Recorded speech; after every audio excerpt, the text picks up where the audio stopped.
Hello, everybody. This is Angel Rebo and the CEO Confident. And we are here today again with Neville Joffe, who is the CEO of Biz Wisdom. Hi, Neville. How are you today? Angel, wonderful. Thank you. Good to see you. Good to see you. So basically, we're here today because, as a few of you know already, because he has been talking to a lot of people in the business world for the last few months, is that Neville Joffe, is about to publish his latest book called The Baker's Dozen Rules of Highly Successful Business Operators. So I would like you to tell the audience, what is this book about, Neville? So first of all, here it is. Well, this book is really about financial accountability in organizations, Angel, which will be very evident from the titles of each of the chapters, like do as you say you're going to do, manage your expectations, don't evaluate numbers in isolation. The idea of this is to bridge the gap between employee operational behavior and stakeholders' expectations. That's the objective of this book, because often there's a big gap between what is expected by shareholders or stakeholders and what people actually do. That's the primary objective. Today, we're going to talk specifically about chapter 1, which is manage expectations. Why do you think that managing expectations is something that business operators are not dealing with correctly in the business world today? Oh my word, Angel, when I go back and I think about what happens with investors and all the expectations, I belong to an angel group of investors, and I also work with a lot of large publicly traded corporations, and I see the same thing over and over again. People talk a really good story when it comes to saying what they're going to do. When the rubber hits the road, do they actually do what they say they're going to do? And unfortunately, the courts are full of cases with broken promises. You said you would do X and you didn't do X.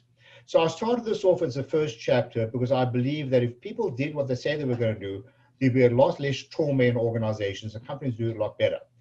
This also moves down even into the organization itself. For example, the budgets. You'll have somebody in middle management informing someone in higher management, here's my sales expectation. Well, we don't know how much homework they did to get to that assumption. Now, the person who's, say, the VP, then provides this information to the finance department, who will populate the information. The CFO then gives these promises to shareholders and to the board. Guess what happens? More often than not, they don't meet that expectation. Now they lose confidence in the market. So just imagine if everyone in the organization understood the financial implications of operational behavior. They learned to understand the resources needed to keep their commitment, and understood with a full 360-degree view of all the touch points and the constraints that could impact their ability to actually deliver what they say they're going to do. Just imagine what the organization would look like and how shareholders would feel. Furthermore, imagine how a CEO would feel if he or she were to walk into a boardroom knowing that they're going to tell the board, talk about their financial results, and it'll be equal to or better than what they promised. Just imagine how they would feel. Herein lies the issue. They're not the ones delivering the goods. The people delivering the goods are in the fields. Because as I talk about in my book, the employees are the custodians of the company's profits. This doesn't happen in the C-suite. It doesn't happen by managers. It happens in the field. And everybody should be able to manage their expectations by linking what they do ultimately to what shareholders actually expect. That's why I started off with this chapter. What triggered you to write this book? Because it's not your first book. You have probably like 12, 13 more books before this one. What made you write this book, Neville?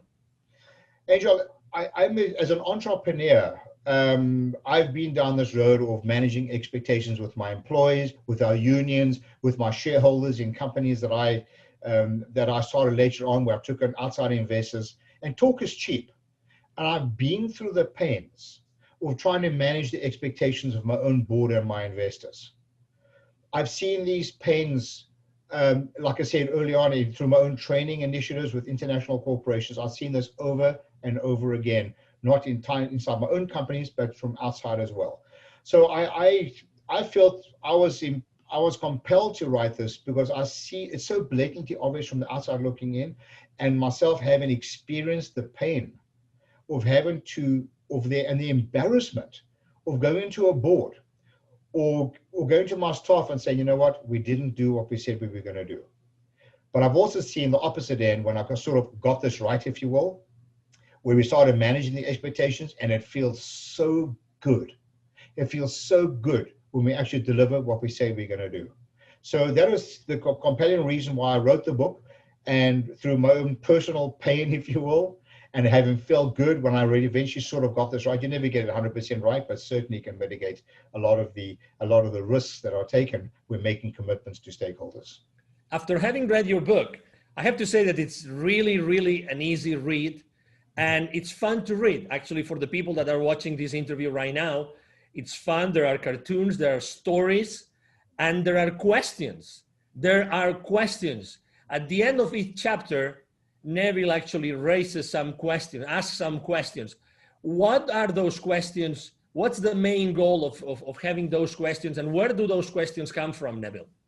Okay, so this book is written with various components and in a theme in the same way with each chapter. It starts off the title, for example, Manage Expectations, or Don't Evaluate Numbers in Isolation, or So What? So each chapter within itself, the title itself actually speaks to the chapter. In the chapter, there's a very short parable metaphor that I use to provide context. At the end of each chapter, I'm not sure if you're going to see this, at the end of each chapter, there's a bunch of questions. Yep. The true value of this book resides in the questions. For example, in this one here, in Managing Expectations, do you communicate your financial objectives clearly to your managers or C-level executives? I'll give you another one. Do you clearly communicate your expectations quantitatively with your vendors and with your customers? So in the first chapter, there are 9 questions. And if one really asks these questions to one's employees, and I'm not talking about, talk is cheap, Angel. People give all kinds of real cheap answers here, but I'm talking about real deep questions and deep answers, honest answers. It's amazing how, when you address these gaps, how so many good things happen in an organization. So what I would love from my listeners here, because this is my first edition of the book, and we've had a fantastic response to this, overwhelming response. What I would love to do in anticipation of our second edition, so anyone who's listening to this, we'll be happy to send you a soft copy of these questions. And if you can think of any other questions that would be prudent or relevant in your organization, we would love to have you share them with us. Thank you. Exactly. I mean, to this point, you have to know, I mean, when I was doing the research on this book, that there has been hundreds and hundreds of people willing to contribute. And we're talking about C-level executives of large corporations, worldwide large corporations, wanting to contribute to this book. And we are really, I think that right now, you are almost about to hit the 200 number, the 200 figure of people that have actually contributed to the book. So that's quite a success, Neville.